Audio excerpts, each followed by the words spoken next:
small boy inform him you got a job whatever just to let him know the best way to check this one is to me I use ASIS as the area to check the height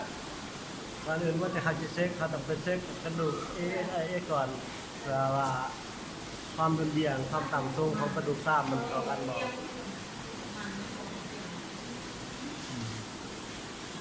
Look okay. There's another way called the iliac crest. จากนั้นเขาจะขึ้นมาแทกกันตัวหัวกระดูกกล้ามเราก็มี You can look at the shoulder. เราต้องเบิ่งบ่าท้องเบื้องก็ Turn. ยิงลัง อวยหน้าเหมือนYou can look at the แปล back. งตีนดีๆอ่ะแปลงตีนเนี่ยอ่ะ เอาเลยสามารถเบิ่งทางคุ้มลัง This is called PSIS, posterior anterior iliac spine. ที่ใส่เอสทางล่างก็กระดูกนอกกระดูกด้านล่างเป็นคุ้มของแอวด้านล่าง Why we have to check or having a different place? In case the client seem like this, easy to check the bone, ASIS, easy. But if too difficult, then look at the back is easy. เพราะว่าถ้าว่าคนจอยบางทีเขาชิเบิ่งง่ายนะถ้ามันคนตุยเนี่ยเขาชิบ่สามารถจับกระดูก AIS บ่ได้เขาต้องไปเบิ่งคุ้มลังเนี่ยมันสิสะดวกกว่า Turn back. Turn back. Okay. How do you feel? รู้สึกยังไงเนาะ ไอ้รู้สึกเป็นยัง ส ไง บายบ่ Okay. Me check beside her. ไม่เจ็บบ่ทางเพิ่นนะ Okay. good feel And then you have to check stability. หลังจากนั้นเอามาเช็คความมั่นคงเนาะความมั่นคงว่าเอาประกอบเอาหันแน่บ่ได้แหละให้เพิ่นได้เช็คความมั่นคงขึ้นมาก่อนสิเช็คให้มัน Who can show me how to check stability? มันใครที่เป็นทัศนะเอาไปเฮ็ดเบิ่งว่าเช็คความมั่นคงว่าให้เพิ่นได้แหละเช็คไอ้เส้น ที่ยืน แท็กเลย แทนมา ตายไม่ดู You talk and explain also. ไอ้เช็คอธิบายพร้อมเนาะเวลาเช็คว่าเช็คความมั่นคงกันได้เลย เซ็กตามที่เคย เจ็บความมันคงเนาะ ความมั่นคงของโปรเทียม หนึ่งเขาเช็คตีนเนาะ เช็คที่หันแน่บ่ผิดแล้ว ตีนมันปิ้นบ่ถึงว่าน้ำหนักลงเพื่อความเสมอบ่ พูด Can you demonstrate? Just demonstrate. ต้องจับพร้อม จับ พร้อม อันนี้นะ ทำงานใดบ่สมมุติว่าไอ้เช็คทำงานกับมันความมั่นคงพอบ่ไอ้มันแค่ว่ามันสิบ่ผิดว่าทำงาน ปิ้นเนาะลงมันคงตีนลงสม่ำเสมอดี ตัวนี้ How is it? ฮะ จับเลยบ่ได้จับเลยบ่ได้ แนว ดี นี่ ด้วยอนุญาตด้วยเธอเดียว จับอาย แล้วก็เช็คว่าเช็คว่าให้คนเจ็บยืนลงน้ำหนักเต็มๆ ลงน้ำหนักลงซื่อๆเนาะน้ำหนักลงสม่ำเสมอมันเช็คของมันคงตีนมีการปิ้นบ่คือว่าบ่มีเนาะคือว่าดีการมันเที่ยงน้ำหนักลงสม่ำเสมอดีตีนบ่มีการปิ้นเนาะคือว่าลงได้ดี สมมติว่าเช็คครับวันนี้เช็คเช็คไปออกนี้ Yes. มันก็ส่งบ่แซงกำลังเช็ค So when you kick from the back, if the knee lacks stability, ให้ บ่ให้เลยยืดซื่อๆไอ้ยืดซื่อ แต่ละคนเช็คเป็นประเด็นแล้วเช็คแล้ว คือว่า วันนี้ใช้กดความมันคงเลยเช็คเป็น oh my dear, when you do this one, don't look at it. Feel it. Close your eye and feel it. เวลา Otherwise, you will try to put your hand level. เวลาที่จะแทกความสูงหรือเจ้าก็ได้เบิกยังจะอาจจะแบบว่าใส่ซิดใส่สมาธิ Man, รับตา man. ฟังเบิกว่ามันต่ำสูงหลับหัวตา หลับตาหน่อย Oh, okay. หลับ ต้อง ตาหน่ ให้ อย ต้องให้ โอเค Cháu keep that ball พ okay, อดี right? พอดี คนในกดเสือคนในกดแต่คนมั่นใจ พอดีแล้ว นะฮะคอนฟิเดนซ์มันเลยรู้นับ ask for his hand ปัญหาอ้อยท่านสิเฮ็ดวันนี้เอา เห็นลูกไอ้สายเห็น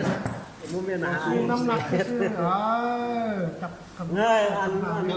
ก็ยืนแบบสบายลงน้ำหนัก50คือเขายืน It's okay. You can stand. เอาแขนบ่ให้เราจับนะดูกัน Yes. เอามือลง เงยหน้าขึ้นแล้วก็เบิ่งแบบสบายๆปล่อยกระโดดแบบส เอา บาย รับตาหน่อยสันบ่เป็นไรเนาะ ยืนเฮ็ดคือเฮายืนคือเฮาย่างธรรมดาแต่เขาคนตั้งใจมาแบบว่ายืน No. Here. Yes. Down here. Yes. รูปลายแล้วเขาจะเนียม ที่นี่เขามาจากคนมันเป็นรหัสใหม่เนี่ย มาด้านน้อยเจ็บว่าเจ็บ จะว่าไปเลย เช็คอนาความมันคงอีกลองทำลองเบิ่ง เขามา อ๋อเจ้าหน้าเขา Okay. Look at here. จะว่าไปเลยชุ่มฉ่ำ Can you move a bit? พอดีงาน Body. Wait. From the front, you can see the alignment. If you stand like this, or if you stand like this. เฮาอยู่ด้านหน้าเฮาสิเบิ่งการยืนของเราว่าตีนของเราสองเบื้องมันมีความบุญเบียงกันว่าเลยครับ Look at the back. If you stand with toe rise, or you stand with toe heel off, it's okay. Flat, huh? ถ้าเบิ่งด้านหลังเฮาสิเบิ่งว่าเวลาตีนเราย่างมันสิมีนั่นว่า ต้องแบบนั้นเขาซื้อ ลง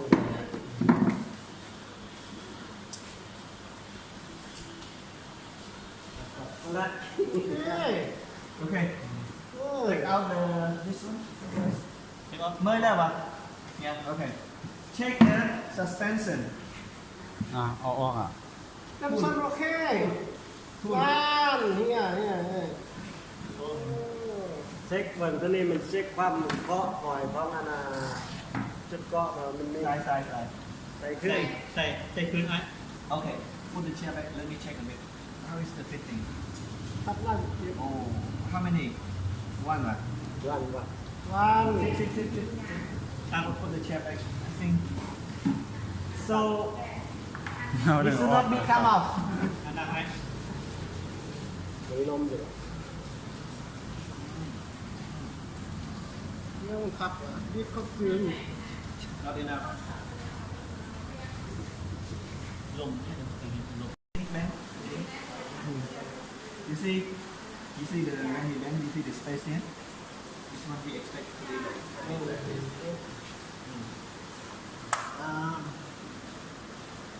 Okay, you see. คันแนนแล้วเราบอกแล้วหน่อยว่าเฮ้ยมันแนนครับบอกคนพอคนบอกเขา Hey, put by yourself. ใส่เอง ใส่เองรู้ใส่เอง นี่ซื่อๆแล้วอันนี้พยายามซื่อๆกับฝ่าย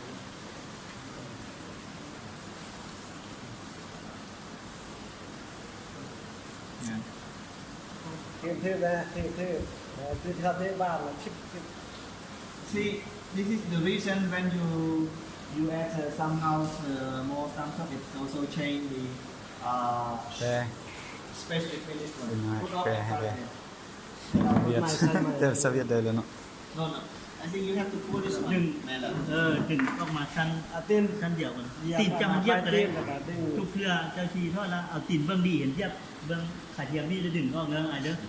ดึงอันนี้ออกก่อนแบบนี้นะทุกเพื่อไม่ให้ดึง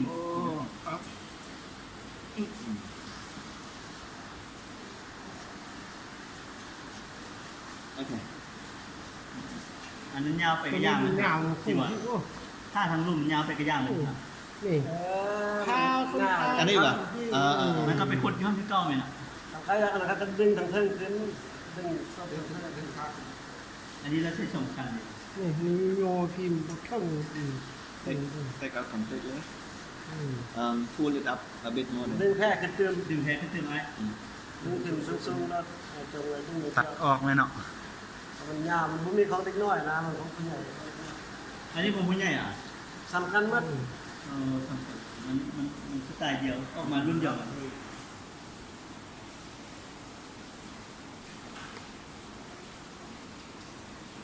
เจ็บคนหน่อยเจ็บบอกคนไหนเป็นบริจิตโจเลย อืม Take just one layer enough. Because down here the fit is okay, huh? I need นะ more. อันนี้ ได้ลองก่อนถูกแล้ว You can come to that one. Okay, one layer first. แล้ว มาพัดนั่งควันไฟ แล้ว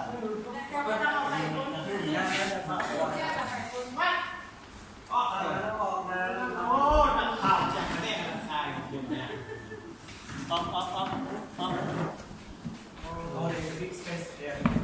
ก ยืม อยากย่างก่อน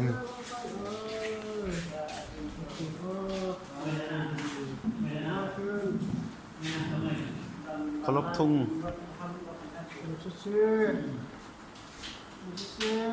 ไปจีนเอาไปจีนเข้าลุงอย่าตีนออกบ่แม่นเอาส้นตีนออกเด้อ จนตีนออก บ่ เวตีนเข้านิดนึงเวตีนเข้าแล้ว มันเสมอกันไม่รู้ ไปตีน มันเสมอกันอันนี้ไม่รู้นี่ไปตีนส้นตีนมันเสมอกันไหม เอ้ยเสมอแล้วโอเค นั่นแหละ บ่เดียมติ ยืนซื่อๆลุงไงหน้าขึ้นไงหน้าขึ้นไงหน้าขึ้นเฮ็ดกิ้งซื่อ น้ำเนื้อ กิ้งซื่อสิล่ะอยากไก่แม่บ้านอยากไก่ทันเด้อ10นะเราเป็นคนเดิน มันก็หักกี่พวกนั้นหักกี่แล้วไม่พอว่ามันเนี่ยมันก็โย่อยเนี่ยก็มันรุ่มมันนี่มันคัดโคตรแบบเนาะ มันขับคน บ่เดี๋ยวนี้มันเป็นจังได๋เพราะว่ามัน อันนี้แปลว่ามันเยียดพดอ่ะมันดันชั้นนี้แล้วมันเยียดพดเราสิ่งนี้มันทบนิดนึงเนี่ยธรรมดามันทบนิดนึงแบบว่าหอมยางแล้วมันได้เต็มแต่สิ่ง นี่มันซื่อเลยเนาะมันบ่แบบบ่ยุ่นยาง แล้วว่ามัน ปุ้นล็อกเลยบ่ได้อะ ฟังเดี๋ยวฟังให้พ้นก่อน ตัวนี้นี่มันเต็มโพดกีบนี่นะกีบลมนี่นะตัวล็อกของเขาเนี่ยเขาจะเชือดนิดนึงเราตัวนี้แล้วมันจีออนมาทางหลังนิดนึงมันเป็นซี่แล้วมันคือกับสู้ตรงนี้เนี่ย เต็มส่วนแล้วครับ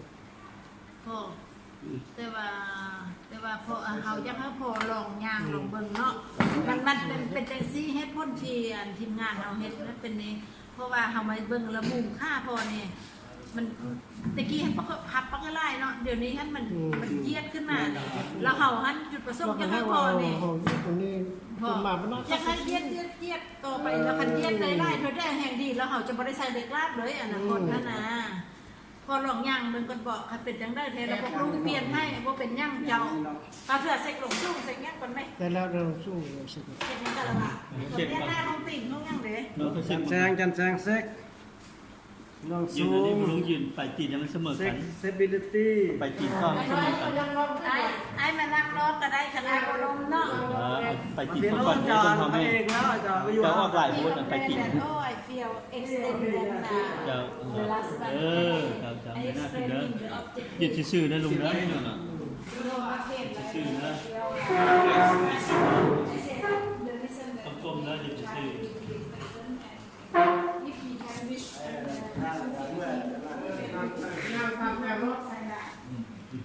มันจะใส่เกลือแต่ใส่ทั้งสองเบื่อเลยงานใส่เกลือได้ใส่ทั้งสองเบื่อเลย หนักกว่าผมชื่อ during night time in the center yes ชื่อ ตัวนี้นั่นเจียวสันตัวนี้ดีกว่าตัวจะเค็มเนาะจะเค็มแล้วเจ้าบอกแต่ว่าเพิ่นว่าอันนั้นก็คือเขาว่าใส่เฮ็ดนั่นเขาจะให้มันยากเลยยากแล้วเราเข้าไปกันพอในพอ15องศาอย่าง15องศาเขาจะบ่ใส่เด็กลับไม่พอเลยเห็นค่าธรรมดาได้เลยแต่ว่าระยะนี้พอรู้สึกว่าแข็งนั่นน่ะการคืนได้พอใส่ท่องที่ใส่แล้วติดทุกครั้งเนี่ยเต็งให้มันเยียดนะ คือกันนะระหว่างที่ถักหมดนะ อย่างว่าหาแคมพอเฮ็ดแต่งอีกเนอะเพื่อให้มันย่างไปอนาคตมันเลือกเดี๋ยวนี้มันเลือกเสาโตองศาคันมันเลือกเสา15องศาแล้วเขาจะเห็นค่าก็ใส่เหล็กล่างของเทิงให้พอเลยเป็นค่าเทียมธรรมดานั่นเลยพอเนอะยางเบิ่งเขาจะฝึกก่อนเป็นจังได้แล้วเขาจะเปลี่ยนให้บ่ยากนะ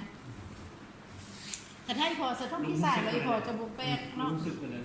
so the highs how is it เพราะว่ารู้สึกว่ามันแน่นมันแน่นแน่นพอ มันเฟรชเซนบ่พอได้มันเข่งเนาะ ใช่ นั่นอัตมาอะไรวะคาตัวนั้น โอเคเดินเสือบ้าพี่นี่ นี่ โอเค ใส่ ยาวไปก่อน เบื้องได้สูง ยังThe height correctors before. and also let's see the shoulder ยืดสบาย My dear. ลุง Okay, let them understand. เนี่ยเอาในหนึ่ง This could be 0.5 shorter. นี่ชื่อนะ No need to have level. yes นี่ชื่อนะ Even though trend studio because it's locked me. yes เดี๋ยวหน้าขึ้นเดี๋ยวหน้าขึ้นต้องต้อง เส้นจับมันได้แป๊บเดียวดู นี่แล้ว ไป เงินกี่ขึ้น จ้างเหลือเท่านี้ Hả? Bên đây. Ok bà. Cứ cái nó ไอ้ทันพอดีมันเมื่อกี้มาพวกคนสร้างเนาะ I think it's okay นะพอแล้วก่อนเขาครอบครัวมันเลย นี่ชื่อ มันซื้อ น้ำหนักสมมติ เงินกี่ขึ้น มันไม่น้ำหนักลงวันละ50 เรามักได้ว่า myself I think this one is okay yeah a little bit lower for me this one. yes I think acceptable I don't know okay you It seems like different. Okay. ไม่คิดว่าเรื่องนี้ต่ำคนให้หนึ่งแล้วได้แล้วไอ้แซ่บกับเบื้องนั้นสุดกว่าวันนี้เสียจับบอกมายืน บยืนก่อนลุงยืนคือเก่าแล้วเอาไปตีทั้งเสมอ I want him to answer the phone call. เพราะมันโดนหักโทรศัพท์อะไรเนี่ยยาวง่ายอ่ะ กินกับข้าวเนี่ยนะผมว่าจะค่อยๆได้กินก่อนเอากิน4 ส่วนส้มคืนเลย อะไรกินกาแฟ นะน้ำมือเศร้านี่น้ำมือเศร้าจะมีขอบบนเหมือนน้ำอย่างเงี้ยน้ำซีกว่านั้นใส่มือเศร้าเป็นน้ำอย่างเงี้ย คุณท่านถ่ายรูปไหม บ้านไปโรงเรียนอะไร ก็ส่งกัน สีฟ้า เป็นเพราะมันมี โอเคนะ มีสตรอเบอรี่มีโอ่งมีน้ำก่อนแต่ข้างใน What is it? You see, my son is equal or it's not equal? พูดนี่แหละแล้วต้องแย่งน้อยกินนี่แหละยืนได้ดีนี่เนี่ย เห็นเลยอ่ะ ให้กับตำไอ้แค่รับเสื้อผ้าโอเค Here this one feel low if you're done This one, huh? Yes. Right there. Right there. Okay, that's what they want. ค็อกเทล but when we look at the shoulder No. We said this is our most different. We have to tell him anything. He will be a ถามแล้วถามแล้ว คุณเจ็บหัวได้อะไร later on, but if you feel okay, we will remove. ว่าเจ็บไปบ้านเราดูเจ็บไหนเอาไปให้เด็กเป็นฝ่ายที่หัววนมองอยู่ตรงไหน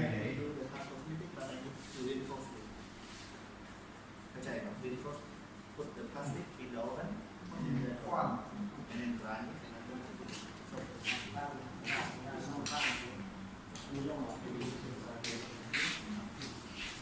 ทันเลย And